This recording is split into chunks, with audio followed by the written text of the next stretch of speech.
Hi, I'm Belinda Bullard, and I'm going to be talking with you this morning on a conversation that is near and dear to my heart, and that is teaching history, the way we teach history, and not just teaching it as subject matter, but truly building a world changer. Let me give you a little bit of information about myself. I am a 16-year veteran in the homeschooling community. We began with three children, one who was 8, one who was 5, and one who was a newborn. So if you were following along at this point, we have grown-ups and near grown-ups. Our youngest is finishing school now, high school, and will soon be entering college. And so it gives me a chance to reflect as I talk to you all who are not as far in the journey, perhaps, and just share with you my perspectives on some things we have done, some things that went well for us that I know work, some things that uh, we would have done differently, and just talk to you about this whole concept of how we teach history and how we can use it to do more than just memorization and fact quoting. All right? Hopefully, in what I'll discuss today, I'll touch your head, but where I really want to touch is the heart and get you thinking differently about where it is and how it is that we teach history studies. I liken the whole idea of history studies to uh, looking at different ecosystems. If you look in the right, there is a picture of a desert. And a desert is for sure a working ecosystem where there are all types of symbiotic relationships between the plants that grow there, the animals that survive that area, the sand, the wind, the barrenness. And that's really what I want to talk about. It is effective, but those things that live there have made major life adaptations in order to thrive. They are constantly facing more extreme conditions, but they work. On the left, however, is an ecosystem that we commonly think of as very rich in resources. The main resource there being water, water that makes everything around it green and lush, and and the life that you cannot see as well as the life that you can't see is very inviting, and you can just tell that it is a place where there's a lot going on that is positive. And that's the difference, I think, between just studying history using many of the curriculum that are available to you, even homeschool curriculum, versus the concepts that I'm going to talk with you about on today. I'm going to talk to you again about the head, but eventually where I want to get to is your heart when it comes to teaching history. So, if I were to ask you as a parent, or if I were to talk to your children about history curriculum, traditional history curriculum, and ask them, well, hey, what do you know about history? And I mentioned any of these questions or any of these people, for the most part, you could probably answer these questions. It is what is commonly known as American history, and it does have some components of all races, all ethnicities. Um, it's effective in what it does. It does give you a breadth and to some extent a depth on commonly known facts about human history, American history, sorry. But if I were to ask you, could you also answer these questions?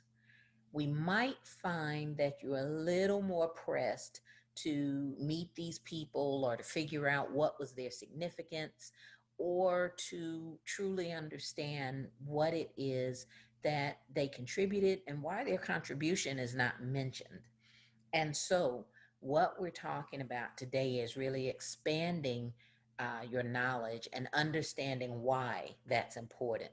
When I used to teach this, I would try to convince people that adding people and adding multicultural history and adding inclusive history was important. I don't think that I have to do as much convincing to the whys as really just educating people on the benefits of being able to do this, because I believe there's a narrative and a conversation that we truly leave our children out of if we are not uh, exercising our ability to teach history in this way. What makes good history studies? If you think about it, regardless of how we come into a homeschooling journey, whether we are here following the pandemic, whether we are here, we've been homeschooling for a while, or whether we made this decision because our little ones are now old enough to become students, and this is the route that we feel led to go, we really are all wanting the same thing, and we have that in common, that we want the best for our children, and we believe that home education can give us the best. Um, Curriculum choices are not any different. What we want is for them to come to have reliable sources. We want them to have quality resources. And so, as you think about history, these are some ideas from the National Council on History Education, just to give some thought to what actually makes quality history. And I won't read all of those to you, but I will just give you an opportunity to look here and then on the next slide at some of the ideas. These really do form the basis for how we have developed history with our company, A Blessed Heritage Educational Resources, with an idea of giving children an eye for the past, but also a level of historical empathy, the beginning to touch the heart, beginning to prick the emotions, such that we understand that all people and any people can present themselves in the context of history, either for good or for evil. To understand that we have far more that is alike than we have that is different, and also that we present history in a way that compels our children to do and to move and to go, to understand that people who are a part of history are regular people just as they are, who were compelled by their circumstances to action and to do something different. But that's the head piece of teaching history. And as I've said before, what I truly want to touch is the heart. I want you to think about when you close a book, especially a history book or a literature book, what is it that you truly want your children to know? Facts are fine, memorization is good, being able to present knowledge to all of those people around you who said homeschooling wouldn't work can be fantastic. But what is it that your children now do with what they know? Are they just facts? If they're just memorization, those things that we learned that we throw away as we learn to keep what is of value to us, and toss those things that we're just learning for learning's sake. And what I want to talk to you about is truly raising children who care and becoming families who are compelled to do more because of what they've studied. Again, I want to touch your heart today.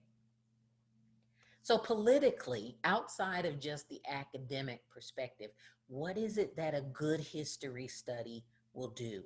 Well, I don't have to talk to you about the division that exists in our country today.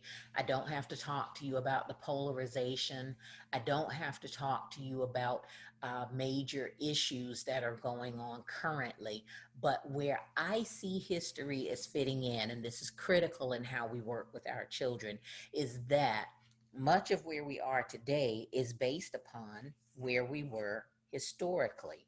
And when we are teaching history well and when we're using quality resources, we are able to present history in a way such that children can make the connections between what happened 100 and 200 and 300 years ago, and draw that into why things are happening as they are today, and then be able to present that not only just within the family, but within the community, and to educate those people around them as to why we need to respond differently in how we are showing up in the world as citizens, as families, as global citizens.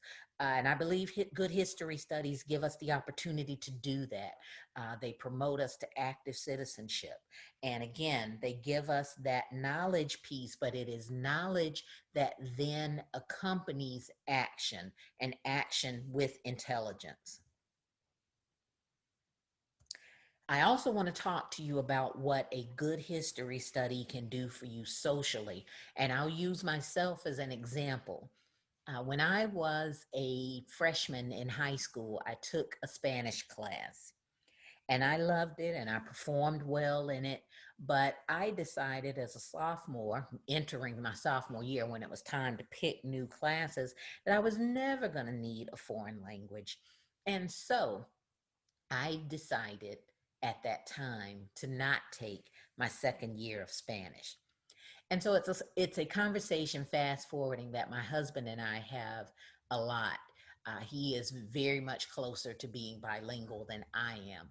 And I often regret that I didn't pursue that study when I was younger, and just where it would have taken my life and what opportunities I would have had, and how much more adept in certain things I would be if I knew a second language and knew it well.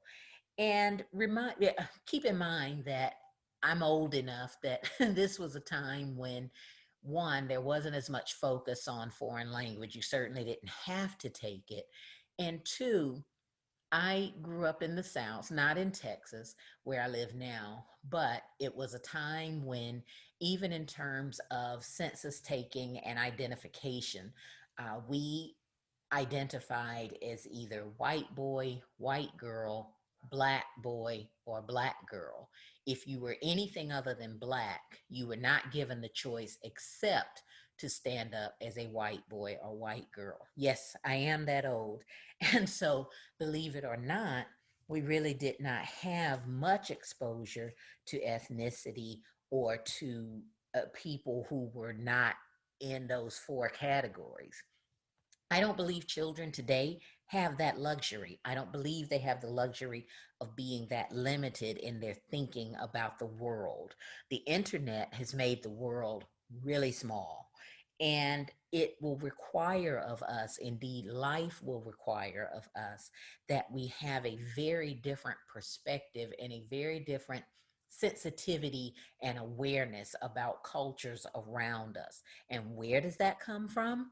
Good history studies. I'm so glad you asked. We need to understand again how we are showing up and presenting ourselves in a time period when we are less and less uh, American central students, but students of the world and students of a much larger population that children will have to interact with.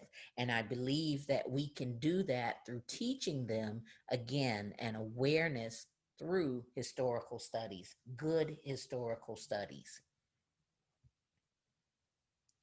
So you may have already bought something that you are thinking, hey, this may or may not be the right thing.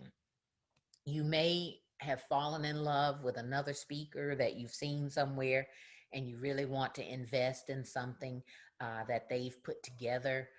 Uh, Maybe you have not bought anything and you're really rethinking if you really want to buy certain curriculum, or what might you get. And any place on that continuum is okay. But I want you to think about this. What are you really getting from the history curriculum that you've bought? And I want you to think of it from this perspective. Does everybody in the history study look like me? because I think, again, there is a dialogue and a richness that we do our children a disservice to not introduce them to and to not make them a part of in an intelligent way when we limit their studies only to that little world that is around them. So I'll ask you, what new information, what is it that you didn't know? What is it that made you cry when you read it? And I know some of you will say, well, organic chemistry too made me cry, but those aren't really the tears that I'm talking about. I'm talking about what made you mad, what made you angry, what made you, what touched the heart such that you wanted to go out and just make a difference. And that's going to be a powerful history curriculum. I'll also ask you, what did your curriculum suggest to do if you had interest in reading more about certain topics than you might have available to you in that one study? Any history should be a jump off point for your children's interest, because that's really where they're going to build knowledge and passion beyond the words of a text.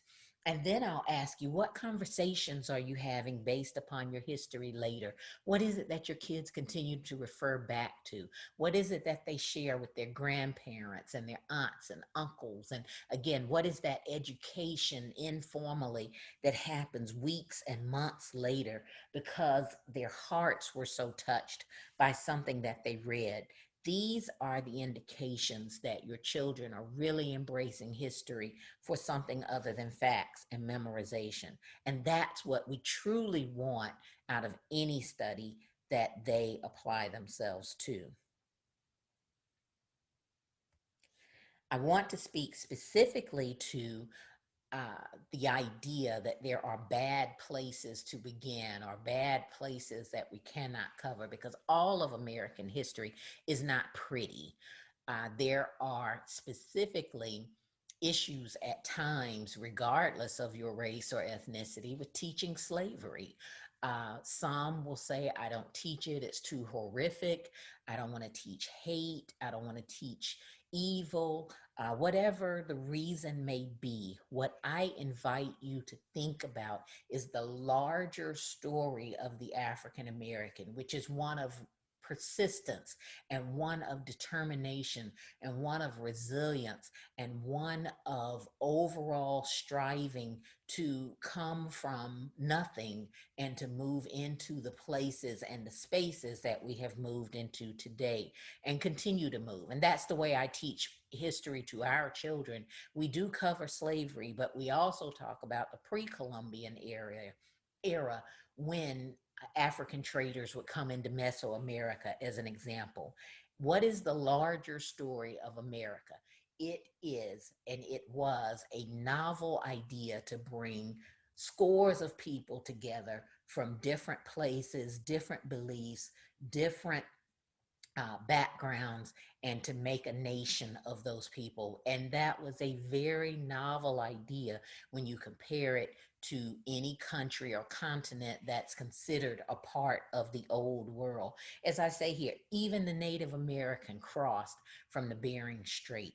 So we have to teach history that way, embracing the ugly, but understanding also that people came to America, to this region, to the richness of this land, some by force, some by choice, for different reasons. And to understand that that too is a part of what makes our nation what it is today.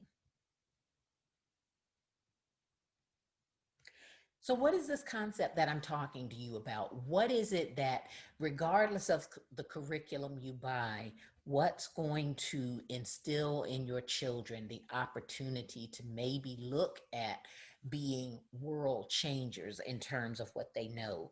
Well, one thing I will add is to be sure that their studies are broader and be sure that they're taking in more perspectives than just what might be represented in your home, to be sure that they're understanding that people are different because of different experiences. And it does not mean that necessarily any one person is wrong. Their experiences are just different. Be sure that you are taking them to interact with opportunities that are off the beaten path. If it's a small local theater, if it's a college, so that you can save money. If it's a co-op that may not be your immediate co-op, if it's something that you can use that is outside of what you normally use because they're going to have a different experience, be willing to be a part of that too.